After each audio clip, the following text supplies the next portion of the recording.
Checkpoint is presented by GM Pharma, the first international multinational pharmaceutical company in Georgia. GM Pharma, to serve those who need it most. Glovo-s co-founder Sacha Michaud visited Georgia and the BMG TV, of course, as the tradition that we have already established that most of the relevant guests of the country that could reflect on global and local business and economics tendencies also visit BMG TV, the only business and economics independent channel in South Caucasus. Today, Glovo represents the service that was the only light during the pandemic and probably the best habit that the pandemic has left us with: deliver everything you need straight to your doors. It happened so that Sacha Michaud was also on the board of GITA matching grant program, and he shared some of his experience with the checkpoints. If you are interested in what Glovo's future might be in Georgia and beyond, here is a conversation from the Business Morning Show with Sacha Michaud.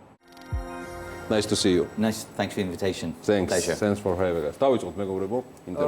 Sasha, let's begin with GITA. Yeah. Last week you were on the jury of the GITA Matching Grants Program, and given your vast expertise in startups, how would you rate Georgian startups, and how would they compare to startups from other countries?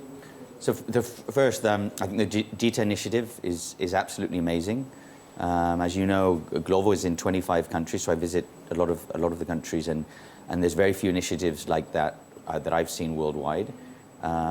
It's 50 startups twice a year. That's 100 startups, 40 win, and actually it's a lot of money. It's 6 million lari. And I think it's a great start for these companies. They're very initial stage.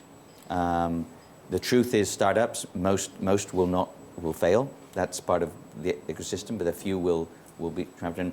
And there's some interesting projects. And also what's interesting is the founders, very young, are already thinking big, no? So they're not just thinking about the Georgian market. And I think that's a consequence of Georgia's a relatively small country, so anybody thinking of a digital technology business is already thinking where they're going next. So they think of building the prototype, getting it working in Georgia, and then some are thinking more in the region, others are thinking already the US. But I thought 4 or 5 projects that I really liked. It was good to see a lot of women founders, super energetic, passionate, very clever. So let's see. Mr. Sacha, I would like to continue on the topic. As you know, there is a big problem of attracting international venture capital in Georgia. In addition, there is practically no local VCs in here, and as you know, it's a big problem for startups to create their business plans without VCs. What do you think, in your opinion, what are the factors that prevent the attraction process of venture capital in Georgia? Well, I think, first of all, I don't know that much about the Georgian market, but it's something I've been here now 3 times. Yep. And I've spoke to banks, I've spoke to startups, I've spoke to investors. And normally, I think it needs professionalization. So the way VC funding works is not traditional investment. We invest, there's normally, a startup normally needs an initial investment. When the business starts going well, you can have more investment. And there's a road, and outside of Georgia, especially in Europe, in the US, Asia, it's very professional. And to my knowledge, I don't think there is any VC fund in Georgia today, and that's super important. And what I would do is start at the beginning, so I'd create a seed fund here, which is to help startups with initiatives like GITA, accompany them, any startups showing traction and growing, give them that initiative. Also, the fund, what it could have is contact with funds outside Georgia. So what you do is you find promising startups, you invest here, but you also attract other VC funds to co-invest with you and allow these startups to grow. I think it's needed. The second thing, this is not just around VC funding, but I think entrepreneurs, especially young entrepreneurs, work through role modeling. So I think young Georgian entrepreneurs need Georgian role models, and there's a few out there who've built big companies. Some interesting people in the US. I think they need to also come back to Georgia and incentivize young people. It's great people like me, but I'm not Georgian. When somebody sees me, they probably see me as somebody from Europe, a long way away, and maybe I'm not a role model. Role models are amazing for getting young people to really think, I can do that. and I want to do my idea because if he did it, I can do it. So I think it's a couple of things, but you know, I think definitely, I think Georgia probably needs a VC fund, and also if we look at historical investment on VC funds, they're very profitable, more than real estate, more than traditional investment. It's higher risk, but often you get a higher return on your investment, especially if you spread out amongst, you know, 10, 20 startups.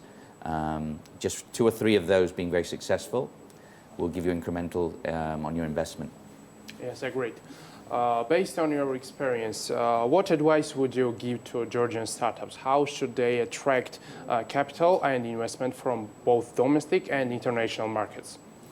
So I think we talked about it. GITA initiative is very good. I think it's a good place to be. Again, it's 50 startups a year. So, and I think what I always think is focus on one thing. Many of the startups who presented last week, they had, you know, they're doing 2 or 3 different things. And really, you should just focus on one thing, get that right. You can always build the other things. You know, like, for example, I saw some startups with three revenue streams on different things. Focus on one, and then once you start getting that right, you've plenty of time to put other, for example, if you're growing a community of users, once you have the community built, then you can add incremental revenue on top of that of different initiatives, but don't try and do 2 things at the same time. So focus, doing less things and doing them really well. Maybe building the business, the playbook in Georgia, getting it working in Georgia, and then when you've got that successful, you go to the next countries. Don't expand too quickly when you haven't got the bases right.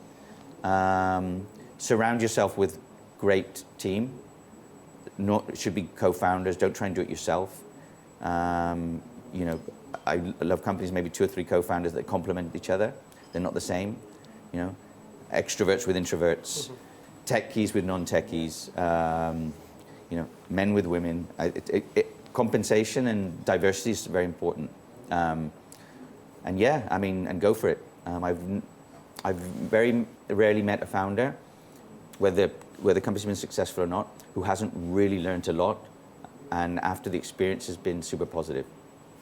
Sacha, since we're talking about Georgia, I want to ask you about Glovo here and its plans, future plans for Georgia. So what do you have in mind for the next time? So we've been here over 4 years. You know, the team, a great job. It's you know, built a very nice business here. We can continue to invest in the country. We started off, as you know, in Tbilisi, so where most of our business is today, but we're also now in 10 other cities and expanding.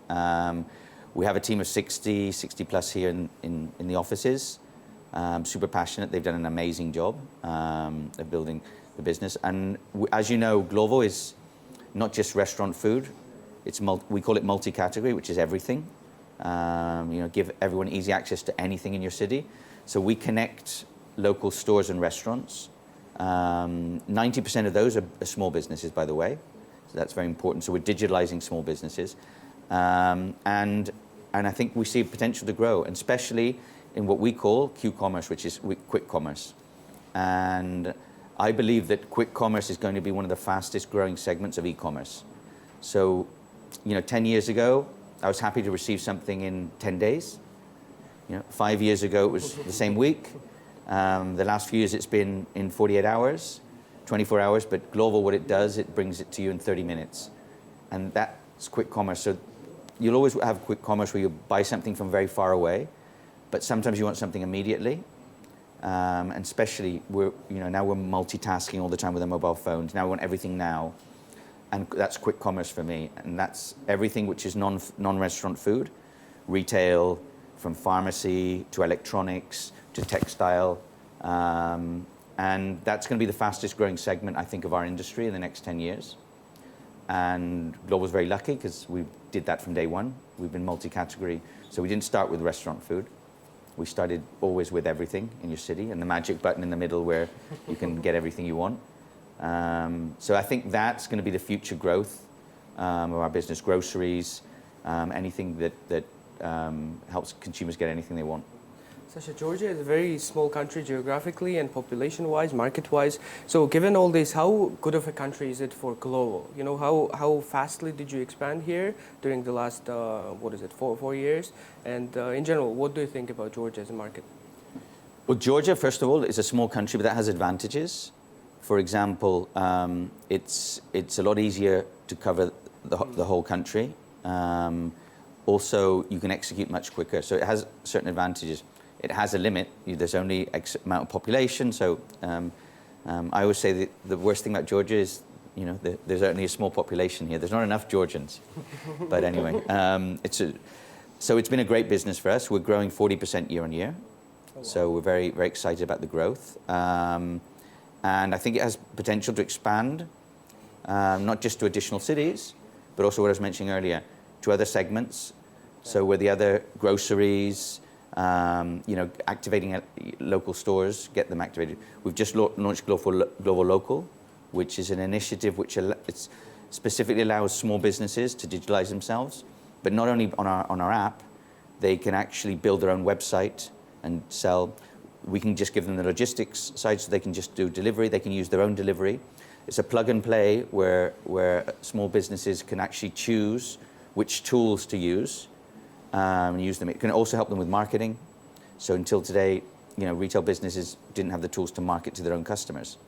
So it actually gives them the tools to run their own marketing campaigns, have access to their own customers, so they can actually speak to their own customers instead of just through Glovo.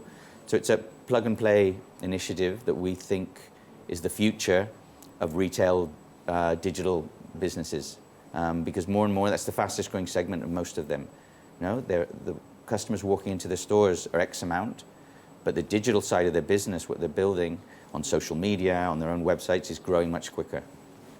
Mr. Sacha, based on your international experience, how favorable is Georgian gig economy and regulatory framework for companies with a business plan similar to yours? Yeah, Georgia typically has always been business friendly. I think you've transmitted that as a country internationally. And I think it's well renowned that Georgia is a friendly place to work, to do business, and to set initiatives up. And the GITA initiative is one example. It's a government, but also I've had a lot of meetings with stakeholders over the last 3 visits that I've had over the last 4 years, and it's always been positive and always been supportive of companies like Glovo. I think Glovo is an example of other companies to come here. The good thing about us is we're not in the cloud, in the sense we're not a social media site that doesn't need to put people here, and we're local. We have 60 employees in the office. We have a customer support center. We're local employees. We have over close to 5,000 partners on our app, local stores and restaurants and chains. But also we have close to 5,000 active couriers. Those are the yellow bags that we see in the street. And so we're part of the ecosystem. And I think the feedback we've had is we've been very appreciative of us being here and investing in the local market. Last year, there were some reports about Glovo going IPO, but then it was postponed. So what are your plans going public in regards of Glovo, or it's still postponed after your merge with German company? So it's been postponed. It's probably been cancelled because Delivery Hero, we're now part of the Delivery Hero family. We're at the end of last year, which they acquired the majority of the company, and they're already a public company. So there's no need after that. There's no need. I mean, it was something we were aspiring to, but we looked at the road to going public, and it was going to be very difficult. Yeah, it's complicated. It's complicated. Also, I've been in 2 public companies, and it's not that much fun. Oscar, the other founder, he's younger than me, and he hadn't seen that. But once you go public, you're reporting every quarter.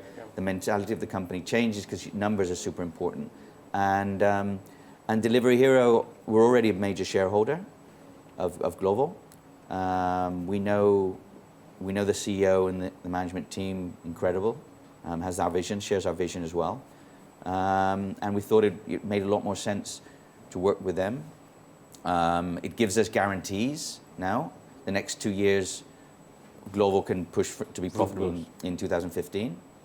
And also, we didn't coincide in any markets. So, we're in Southern Europe, Eastern Europe, we're in this region, we're in Central Asia, and we're also in Africa. These are regions that Glovo can expand in and invest in. And very excited, very excited. Great. Thank you so much, Sacha, visiting us. and thank you for your interview and for your talk. Hope your next visits to Georgia is going to be in the same spirit and mood. Of course, I love this place. Thank you so much. Thank you so much. The Checkpoint is presented by GM Pharma, the first international multinational pharmaceutical company in Georgia. GM Pharma, to serve those who need it most.